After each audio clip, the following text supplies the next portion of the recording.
بسم الله الرحمن الرحيم.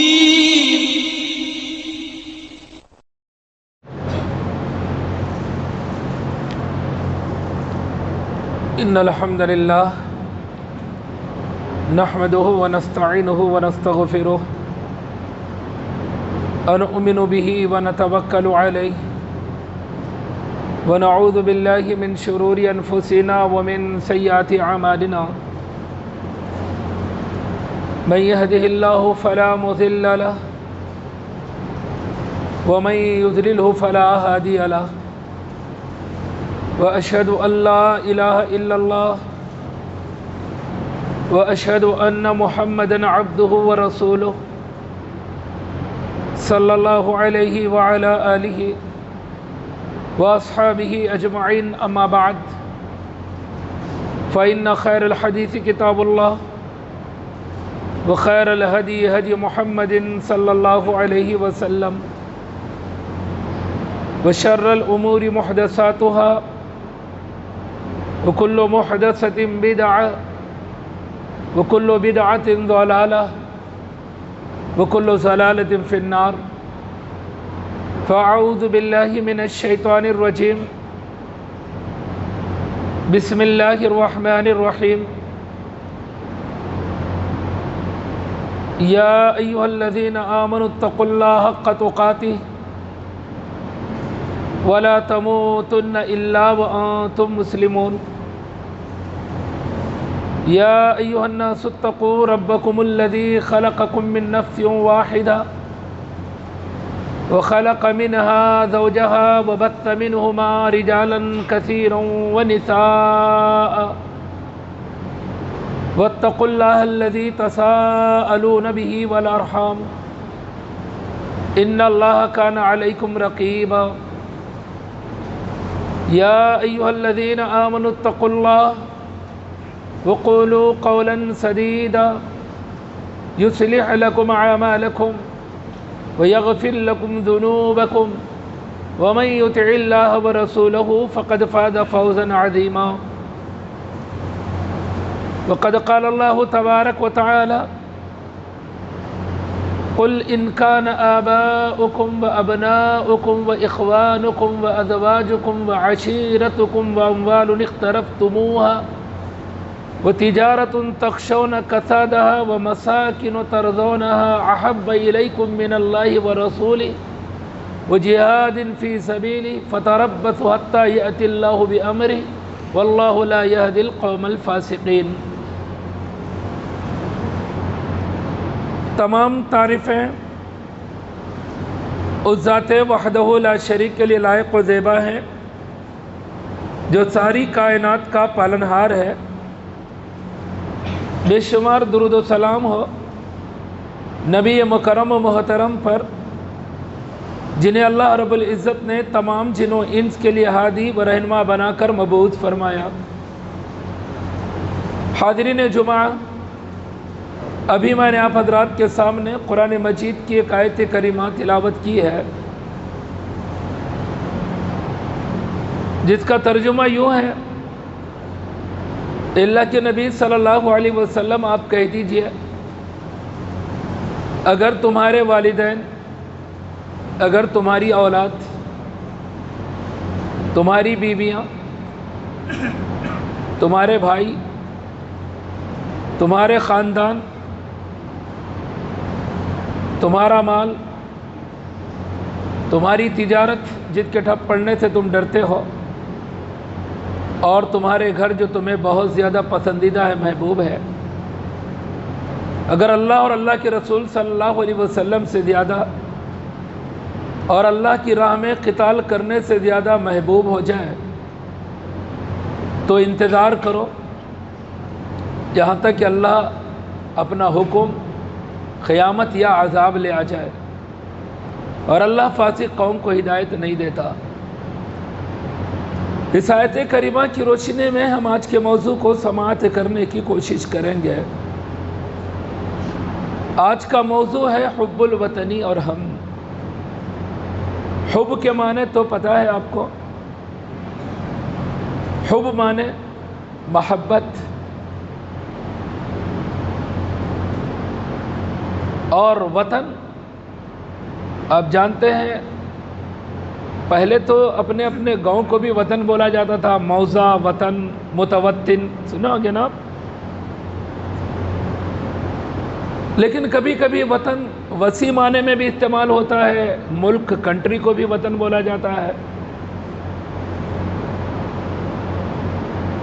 لیکن عام طور پر شروعات میں یہ لفظ وطن جو آدمی جس گاؤں کا، شہر کا، جس جگہ کا ہوتا، متوطن کہاں کے ہو، کون سا وطن ہے تمہارا، تو ابھی اس کو موضع لکھا جا رہا ہے، الگ الگ اصطلاحات بن رہی ہیں، بدل رہا ہے معاملہ، لیکن عام طور پر آدمی جہاں کا مقیم ہوتا ہے، جس جگہ رہتا ہے، جس علاقے کا رہائش پذیر ہے، جس علاقے میں، جس ملک میں، جس کنٹری میں جہاں پر بھی رہتا ہے، اس کو ایک معنوں میں بولا جاتا ہے کہ وہ اس وطن کا رہنے والا ہے۔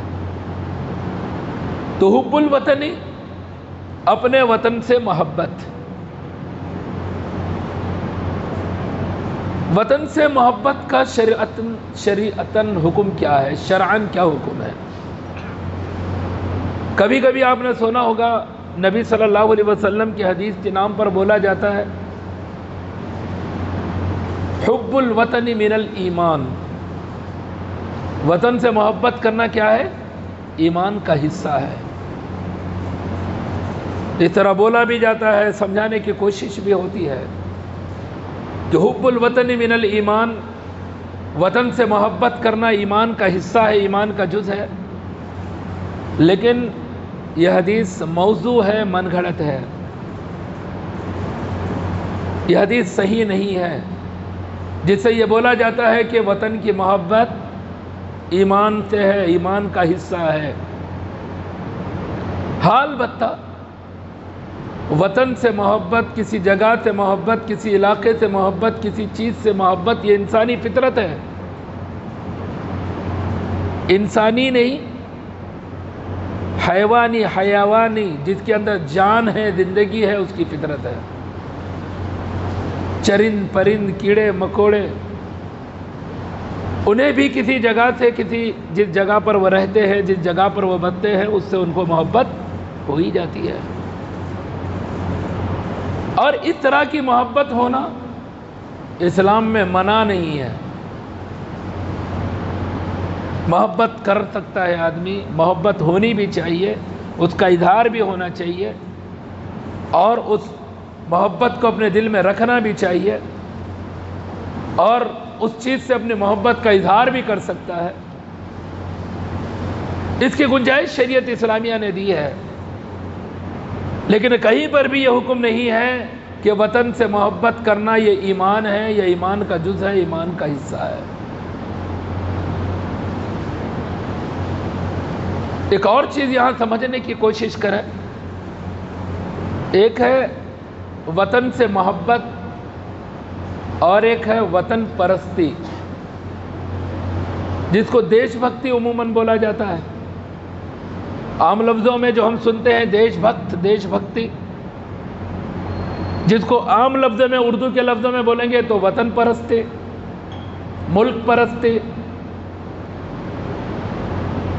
ملک سے محبت، وطن سے محبت، جس علاقے میں رہتا ہے علاقے سے محبت، یہ اچھی چیز ہے، مناسب معلوم ہوتا ہے یہ، لیکن آدمی ملک پرست بن جائے، آدمی وطن پرست بن جائے، آدمی کسی علاقے کا علاقہ پرست بن جائے، یہ شرک کے دائرے میں انسان کو لے جائے گا۔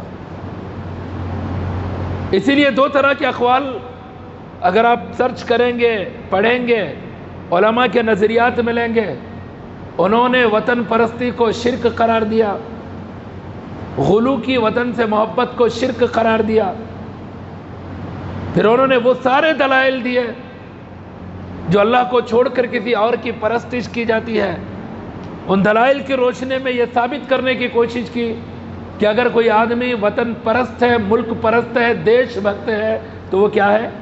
مشرک ہے۔ پھر اس میں اتنی شدت ہو گئی کہ انہوں نے کہا کہ یہ محبت کا تعلق دور دور سے ہے ہی نہیں، جو ملکوں کو سرحدوں میں بانٹ کر اپنے اپنے محدود علاقے بنا کر اور اپنی جتنی سلطنت ہے، جتنی مملکت ہے، جتنے حدود رقبہ ہے ان کے علاقے کا، ان کے ملک کا، اتنے ہی ایریے سے محبت کرنا، پھر دوسرے ایریے سے، دوسرے علاقے سے محبت نہیں کرنا، اپنے ایک محدود رقبے سے محبت کرنا، دوسرے کا کوئی محدود رقبہ ہے اس سے نفرت کرنا۔ انہوں نے کہا یہ محبت میں غلو ہے۔ جیسے ایک آدمی اپنے اس ملک کے اندر رہتا ہے اور اس ملک کے حدود اربع یا جو بھی حدود ہے جغرافیائی طور پر، اس حدود سے وہ محبت کر رہا ہے، پڑوس جو ممالک ہے ان ممالک کے حدود سے وہ نفرت کر رہا ہے، تو کس دلیل کی بنیاد پر ایک ایمان والا یہ کر سکتا ہے کہ وہ اپنا جتنا علاقہ ہے اس کو چاہے، دوسروں کے علاقے سے وہ کیا کرے؟ نفرت کرے۔ انہوں نے اس طرح سے سمجھانے کی کوشش کی اور کہا کہ اس طرح سے یہ ملک کی محبت شرک کے دائرے میں انسان کو لے جائے گے۔ تو پھر انسان کرے تو کیا کرے؟ کیا وہ لوگ جو اس ملک کے اندر رہتے ہیں، جو غیر مسلم ہیں، جو عموماً مسلمانوں کے تعلق سے کہتے ہیں کہ یہ دیش دروہی ہے، یہ دیش بھکت نہیں ہو سکتے، تو کیا ان کا کہنا درست ہے؟ کیونکہ اگر یہ نظریات ان کے سامنے آ جائے تو یہی کہیں گے کہ ان کا اسلام، ان کا مذہب، ان کے قرآن و حدیث کی جو تعلیمات ہے وہ ملک سے محبت سے روکتی ہے، جس علاقے میں رہتا ہے اس علاقے کی محبت سے روکتی ہے، تو لہذا پھر کیسے علاقے سے محبت کرے؟ وہ اپنے وطن سے کیسے محبت کرنے والا بنے؟ تو اس سوال کا جواب یقیناً میں نے جیسے کہا کہ وطن پرست بننا جائز نہیں ہے۔ وطن پرست سے مراد کیا ہے؟ وہ اپنے وطن سے، اپنے علاقے سے، جس ایریے میں وہ رہتا ہے اس ایریے سے اللہ اور اللہ کے رسول صلی اللہ علیہ وسلم سے زیادہ محبت کرنے لگ جائے، محبت کے حدود کو پامال کر دے، وہ سب کچھ کہے کہ میرا جینا مرنا سب کچھ میرے ملک کے لیے قربان ہے، میری زندگی کی ترقی میرے ملک کے لیے ہے، میرا جینا مرنا بس میرے ملک کے لیے ہے۔ جیسے کبھی کبھی ہم سنتے ہیں بعض لوگ اس طرح کا اظہار کرتے ہیں اور یہ ثابت کرنے کی کوشش کرتے ہیں کہ وہ ملک پرست ہے۔ بس اسی ملک کے زمین کو کیا بولا جاتا ہے؟ دھرتی ماں۔ بعض لوگ بولتے ہیں کہ دھرتی ماں مانو اس کو، تبھی جا کر تم کیا بنو گے؟ دیش بھکت بنو گے۔ اگر تم اس ملک کی زمین کو ماں نہیں مانتے ہو، اس دھرتی کو دھرتی ماں نہیں مانتے ہو، تو پھر تم دیش بھکت نہیں ہو سکتے، تم دیش دروہی کہلاؤ گے۔ اس لیے بسا اوقات بعض مسلمان بھی دھرتی ماں تو نہیں لیکن کیا بولتے ہیں؟ زمین ماں۔ اگر کوئی آدمی کوئی جرم کرتا ہے، کسی پر زیادتی کرتا ہے، ظلم زیادتی کرتا ہے، تو ایک دوسرے کو بولتے ہیں دیکھ تیرے کو زمین ماں معاف نہیں کرے گی۔ تو اس طرح سے جو ہمارے معاشرے کے اندر اس ملک سے محبت کے لیے معیار بنایا گیا، دیش بھکت کون ہے، دیش دروہی کون ہے، اس کے لیے جو معیار بنا کر لوگوں کو سمجھانے کی، بتانے کی اور اس طرح سے لوگوں کے سامنے رکھ کر یہ کوشش کی جا رہی ہے کہ دیش دروہی کون ہوگا اور دیش بھکت کون ہوگا۔ کوئی بھی مسلمان کسی بھی صورت میں دیش بھکت نہیں ہو سکتا، اس ملک کی پرستش نہیں ہو سکتی، یہ زمین، اس ملک کی زمین دھرتی ماں نہیں ہو سکتی، یہ ملک کی زمین زمین ماں نہیں ہو سکتی، اس زمین کو ماں کا درجہ نہیں دیا جا سکتا، اس دھرتی کو دھرتی ماں کا درجہ نہیں دیا جا سکتا۔ کوئی بھی انسان کسی بھی طرح سے ایک ایمان والا اگر ہے تو زمین کے تعلق سے یہ عقیدہ نہیں رکھ سکتا۔ اگر کوئی رکھتا ہے شریعت کی نگاہ میں وہ غلط ہے، مذموم ہے، برا ہے، لیکن ملک کی نگاہ میں اگر ایسا نہ رکھیں تو ان کی نگاہ میں دیش دروہی ہے انسان، دیش بھکت نہیں ہو سکتا۔ تو جو چیزیں اس ملک کے اندر رہنے والوں کے لیے جہاں پرسنل لاس آتے ہیں، جہاں ان کے مذاہب کا معاملہ ہے، جہاں ان کے دین و شریعت کا معاملہ ہے، اس سے ٹکرانے والا اگر کوئی معاملہ لا کر یہ کہا جاتا ہے کہ تم اس کو مانو، تو قانون کے خلاف ہے، کیونکہ قانون کے اندر ہر مذہب کے ماننے والے کو اس کے مذہبی آزادی دی گئی ہے۔ کوئی اس کو صرف زمین مانے، اس ملک ہندوستان کی زمین مان کر زندگی گزارتا ہے اس ملک سے، تو اس زمین سے محبت کرنے والا ہے، وہ اپنے ملک سے محبت کرنے والا، وہ اپنے مذہب کی روشنی کے اندر اس طرح سے مان رہا ہے۔ کوئی اور ہے جو اپنے مذہب کے اعتبار سے اس کو ماں مانتا ہے، تو اس کا اپنا معاملہ ہے۔ دوسرا اس کے اوپر نکیر نہیں کر سکتا، زبردستی نہیں کر سکتا کہ تو کیوں مان رہا ہے، وہ اس کی اپنی مرضی ہے۔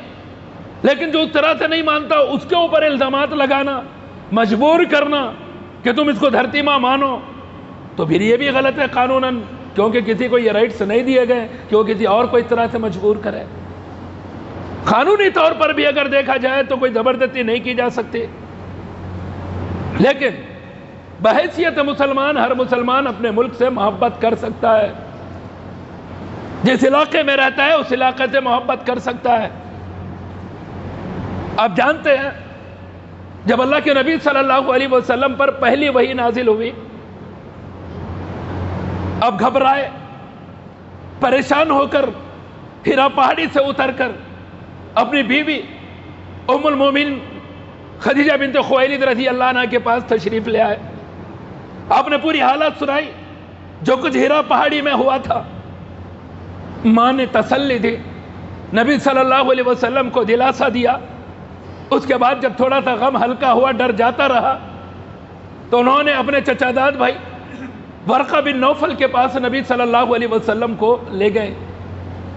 ورقہ بن نوفل نے سارے حالات سننے کے بعد کہا کہ دیکھو یہ تمہارے پاس جو آیا تھا وہ ایک ناموس فرشتہ ہے جو ہر نبی کے پاس آیا کرتا ہے۔ اس کے بعد ورقہ ابن نوفل نے کہا کہ وقت آئے گا تمہاری قوم تمہیں ستائے گی، تمہاری دعوت کو روکے گی، تمہیں مارنے کی کوشش کرے گی، یہاں تک کہ اخیر میں ورقہ ابن نوفل نے کہا تمہاری قوم تمہیں تمہارے اس شہر سے نکال دے گی۔ اللہ کے نبی صلی اللہ علیہ وسلم نے کسی جملے پر ریئیکٹ نہیں کیا، ریئیکشن نہیں دیا۔ مارے گی، ستائے گی، تکلیف دے گی، اللہ کے نبی صلی اللہ علیہ وسلم سنتے رہے۔ لیکن جیسے ہی کہا کہ تمہیں تمہارے اس شہر سے نکال دے گی، اللہ کے نبی صلی اللہ علیہ وسلم نے فوراً کہا کیا مجھے میرے شہر سے نکالا جائے گا؟ مجھے میرے شہر سے نکالا جائے گا، میرے گھر سے مجھے نکالا جائے گا؟ شارحین حدیث نے لکھا ہے یہ اس بات کی دلیل ہے کہ آدمی اپنے علاقے سے، اپنے وطن سے، اپنے شہر سے محبت کر سکتا ہے۔ محبت انسان کو کچھ بھی بولتے جاؤ، گالی دو، مارنے کی دھمکی دو، سب کچھ دو، لیکن اس کو بولو کہ تجھے جلا وطن کر دیں گے، تجھے تیرے شہر سے نکال کر بھگا دیں گے، تجھے تڑی پار کر دیں گے۔ جب انسان جذباتی ہو جاتا، دیکھتا ہوں کون نکالتا، کون بھگا سکتا، میرے گھر سے میرے کو کون نکال سکتا۔ فطرتاً انسان اپنے علاقے سے، اپنے شہر سے، اپنے ملک سے محبت کرتا ہے، اور ہونی بھی چاہیے۔ اب جانتے ہیں جب اللہ کے نبی صلی اللہ علیہ وسلم ہجرت کر کے مکہ سے جا رہے تھے، مکہ سے ہجرت کر کے مدینہ جا رہے ہیں، اللہ کے نبی صلی اللہ علیہ وسلم مکہ کو مخاطب کر کے کہتے ہیں ان فیک خیر، اے مکہ تجھ میں بھلائی ہے، خیر ہے۔ وَإِنَّكَ أَحَبَّ إِلَى اللَّهِ الْأَرْضِ، تمہاری یہ جو زمین ہے اللہ کے نزدیک بڑی محبوب سرزمین ہے۔ اللہ کے نبی صلی اللہ علیہ وسلم اپنی محبت کا اظہار کرتے ہوئے کہتے ہیں اگر تجھ میں بسنے والے، اگر تیرے باشندگان مجھے نہ نکالتے تو میں ہرگز مکہ کو نہیں چھوڑتا، ہرگز اس شہر کو نہیں چھوڑتا۔ اللہ کے نبی صلی اللہ علیہ وسلم وعدے کر رہے ہیں کہ میں یہیں رہتا، مکہ ہی کے اندر رہتا، لیکن تیرے رہنے والے، تیرے بسنے والوں نے مجھے نکالا ہے، اس وجہ سے میں نکل کر جا رہا ہوں۔ بلال حبشی رضی اللہ عنہ کیا کیا مظالم نہیں ڈھائے گئے. مکہ کی سرزمین پر ایسا کون سا ظلم تھا جو بلال رضی اللہ عنہ پر ڈھایا نہیں گیا. جب ہجرت کر کے مدینہ تشریف لے گئے, جب مدینہ گئے تو مدینہ میں مکہ کو یاد کر رہے ہیں. کہتے کاش میں مکہ کے فلاں کنویں کے پاس آج ہوتا, میں مکہ کی فلاں وادی کے اندر ہوتا, میں صفا پہاڑی کو دیکھتا, میں مروہ پہاڑی کو دیکھتا, میں دامن احد کے اندر ہوتا. اس طرح اللہ کے نبی صلی اللہ علیہ وسلم کے صحابی رسول بلال حبشی رضی اللہ عنہ مدینہ ہجرت کر کے جانے کے بعد اظہار کرتے ہیں, اور اللہ کے نبی صلی اللہ علیہ وسلم نے منع نہیں کیا. جو مہاجرین صحابہ تھے گائے بگائے مکہ کو یاد کرتے تھے, اپنے گھروں کو, اپنے باغات کو, اپنی جائیدادوں کو یاد کرتے تھے. محبت تھی ان کے اندر اس کی. اللہ کے نبی صلی اللہ علیہ وسلم اللہ سے دعا کرتے ہیں, اے اللہ تو ہمارے دل میں ایسی ہی مدینہ کی محبت پیدا کر جیسے تو نے مکہ کی محبت ہمارے دلوں میں رکھی ہے. جیسے تو نے مکہ کو ہمارے دلوں کے اندر محبوب بنایا تھا, ویسا ہی ہمارے لیے مدینہ کو بھی محبوب بنا دے, ہمارے دلوں میں مدینہ کی محبت ڈال دے. یہ دلائل ہے اس بات کے کہ آدمی اپنے علاقے, اپنے ملک سے کیا کرے, محبت کرے. کرنا بھی چاہیے, اور ہر مومن کرتا بھی ہے اگر وہ مومن ہے. کیوں؟ اس کا اپنا علاقہ ہے, اس کا اپنا ملک ہے, اس کا اپنا گھر ہے, اس کی اپنی جگہ ہے جس کے اندر زندگی بسر کر رہا ہے. اب دیکھا بنو اسرائیل کا واقعہ اللہ رب العزت نے ذکر کرتے ہوئے کہا کہ جب بنو اسرائیل نے اپنے ایک نبی سے کہا کہ تم ہمارے لیے ایک ملک, ایک ایسا بادشاہ بناؤ, طے کرو ہمارے لیے ایک بادشاہ کو جس کے زیر کمانڈنگ ہم ان لوگوں سے لڑیں, جنگ کریں جنہوں نے ہمیں ہمارے گھروں سے نکالا ہے, جنہوں نے ہمیں ہمارے گھروں سے نکال دیا ہے. پھر اس کے بعد وہ نبی کہتے ہیں کہ کیا بھروسہ تمہارا کہ اگر تمہارے لیے وہ ملک بادشاہ بنا دیا جائے تم لڑائی نہ کرو. تو انہوں نے کہا کہ ہم کیسے نہیں لڑیں گے, جنہوں نے ہم سے ہمارے گھروں کو چھین لیا, ہم نے گھر سے بے گھر کر دیا, ہم ان سے کیسے لڑائی نہیں کریں گے. یہ اس بات کی دلیل ہے کہ اگر آدمی کسی کا ملک, کسی کا علاقہ, کسی کا گھر چھیننا چاہتا ہے تو وہ اپنے گھر کو, اپنے علاقے کو, اپنے ملک کو بچانے کے لیے لڑے گا, بھرے وہ چھیننے والا کوئی بھی ہو. ایک مسلمان ہو کر کسی مسلمان کے گھر کو چھیننا چاہتا ہے, ایک مسلمان ہو کر کسی مسلمان کے ملک کو چھیننا چاہتا ہے, ایک مسلمان ہو کر کسی مسلمان کے علاقے کے اندر داخل ہونا چاہتا ہے, تو یہ دوسرا مسلمان خاموش نہیں رہے گا کہ چلو میرا مسلمان بھائی ہے, میرا گھر چھین لے, میرا ملک چھین لے, میں نہیں لڑوں گا. قرآن کی یہ آیت اس بات کی دلیل ہے کہ وہ لڑے گا اس سے جو اس سے اس کا ملک, اس کا علاقہ, اس کا گھر چھیننا چاہتا ہے. اسی لیے کبھی کبھی لوگ یہ سوچتے ہمارے اس ملک کے جو غیر مسلمان بھائی ہے, اگر کبھی اتفاق سے پڑوس ملک ہندوستان پر حملہ کر دے گا, ہندوستان کی سرحدوں کے اندر گھس جائے گا اور ہندوستان کی سرحد کے اندر گھس کر اپنے ملک کا حصہ بنانا چاہے گا, مسلمان خاموش رہیں گے؟ ایسا نہیں ہوگا, ایسا ہرگز نہیں ہوگا. سرحد پر لڑنے والا سب سے پہلے مسلمان ہوگا جو سرحد کی لڑائی کے لیے, اس ملک کو حاصل کرنے کے لیے, بھلے کوئی بھی ہو جو اس ملک کے اندر داخل ہوگا, کیونکہ اس کی دلیل اس کو قرآن سے اور نبی صلی اللہ علیہ وسلم کی حدیث سے ملتی ہے.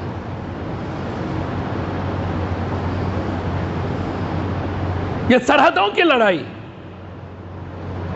یہ زمینوں کی حاصل کرنے کی لڑائی, یہ ملکوں کو اپنے ملک کا حصہ بنانے کی لڑائی, اس لڑائی کے اندر کبھی بھی مسلمان اعلاء کلمت اللہ کے طور پر ان کا ساتھ نہیں دے گا.